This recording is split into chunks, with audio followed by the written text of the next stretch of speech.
Hello friends, ನಾವಿವತ್ತು 7ನೇ ತರಗತಿಯ ಭಾಗಲಬ್ಧ ಸಂಖ್ಯೆಗಳು ಅನ್ನುವಂತ ಪಾಠದ ಅಭ್ಯಾಸ 9.1ರ ಲೆಕ್ಕಗಳನ್ನ ಬಿಡಿಸ್ತಾ ಇದ್ದೀವಿ. ಇದರಲ್ಲಿ ಈ ಅಭ್ಯಾಸದಲ್ಲಿ ಮುಖ್ಯ ಪ್ರಶ್ನೆ 4.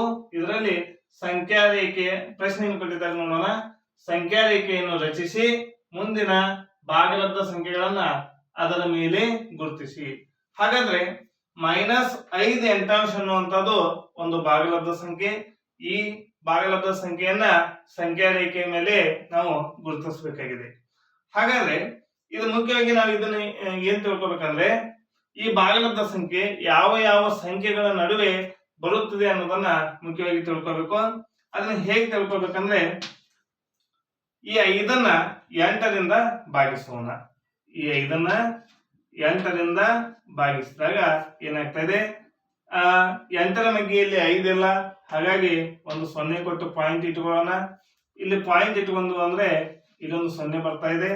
ಹಾಗಾಗಿ 8 ಎಷ್ಟಲೇ ಆಗ್ತಾ ಇದೆ, 8 6 48. ಹಾಗಾದ್ರೆ ಇಲ್ಲಿ 2 ಇತ್ತು, ನಮಗೆ ಇಷ್ಟೇ ಸಾಕು. ಹೌದಾ? ಹಾಗಾದ್ರೆ ಇಲ್ಲಿ ಎಷ್ಟು ಬಂತು, 0.6 ಬಂತು. ಇಲ್ಲಿ ಮೈನಸ್ ಇರೋದ್ರಿಂದ ಇದೇನಾಗ್ತಾ ಇದೆ, ನಾವು ಇದನ್ನ ಏನಂತ ಬರೀಬಹುದು, -0.6 -0.6 ಅಂತೇಳಿ ಬರೀಬಹುದು. ಹಾಗಾದ್ರೆ ಈ -0.6 ಅನ್ನುವಂಥದ್ದು ಯಾವ ಯಾವ ಸಂಖ್ಯೆಗಳ ನಡುವೆ ಬರ್ತಾ ಇದೆ ಅಂದ್ರೆ, ಈ ಕಡೆ 0 ಇರ್ತಾ ಇದೆ, ಈ ಕಡೆ 0, ಇಲ್ಲಿ ಮಧ್ಯದಲ್ಲಿ 0.6. ಹಾಗಾದ್ರೆ ಈ ಕಡೆ ಎಷ್ಟು ಬರ್ತಾ ಇದೆ, -1. ಹೌದಾ? ಹಾಗಾದ್ರೆ ಈ -0.6 ಅನ್ನುವಂಥದ್ದು ಬಲಭಾಗದಲ್ಲಿ 0, ಎಡಭಾಗದಲ್ಲಿ -1 ಅಂತೇಳಿ ಬರ್ತಾ ಇದೆ. ಹೌದಾ? 0 ಮತ್ತು -1ರ ಮಧ್ಯ ಭಾಗದಲ್ಲಿ -0.6 ಗುರುತಿಸಬೇಕು.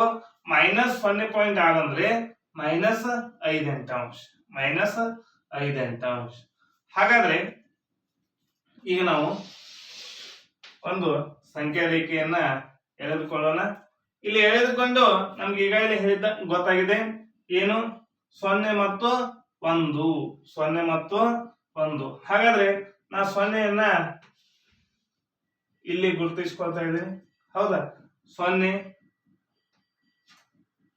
ಇಲ್ಲಿ -1, ಅದೇ ರೀತಿಯಲ್ಲಿ ಇಲ್ಲಿ -2 ಅಂತೇಳಿ ಇಟ್ಟುಕೊಳ್ಳೋಣ. ನಮಗೆ ಬೇಕಾಗಿರೋದೇನು, 0 ಮತ್ತು -1.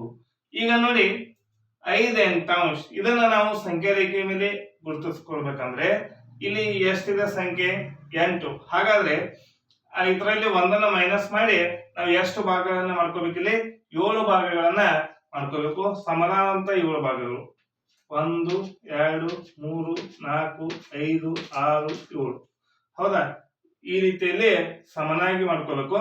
ಈಗ ನೋಡಿ ಯಾವ ರೀತಿಯಾಗಿ ಗುರುತಿಸೋದು ಅನ್ನೋದನ್ನ ತಿಳ್ಕೊಳ್ಳೋಣ. ಇಲ್ಲಿ 8 ಇರೋದ್ರಿಂದ ನಮಗೆ ಇದನ್ನ ಇಲ್ಲಿ ನಾವೇನ್ ಮಾಡ್ಕೋಬೇಕು, 8. ಹೌದಾ?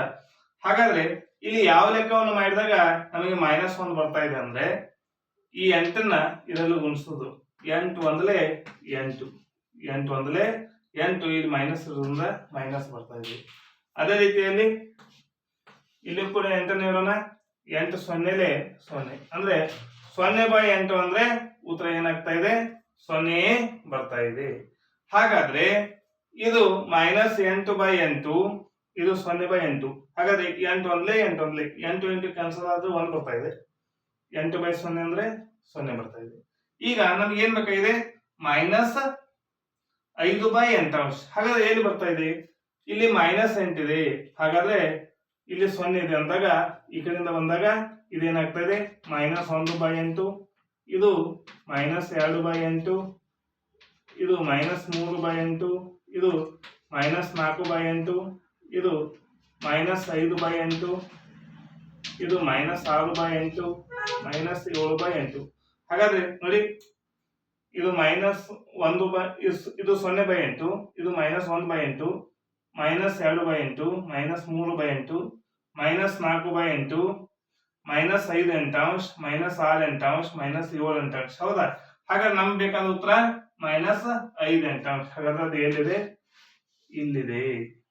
ಹೌದಾ? ಈ ರೀತಿಯಾಗಿ ನಾವು ಸಂಖ್ಯಾ ರೇಖೆಯ ಮೇಲೆ ಈ ಭಾಗಲಬ್ಧ ಸಂಖ್ಯೆಯನ್ನ ಗುರುತಿಸಿದ್ದೇವೆ. ಈ ವಿಡಿಯೋ ನಿಮ್ಗೆ ಇಷ್ಟ ಆಗಿದ್ರೆ ಲೈಕ್ ಮಾಡಿ, ಶೇರ್ ಮಾಡಿ, ಸಬ್ಸ್ಕ್ರೈಬ್ ಆಗಿರಿ.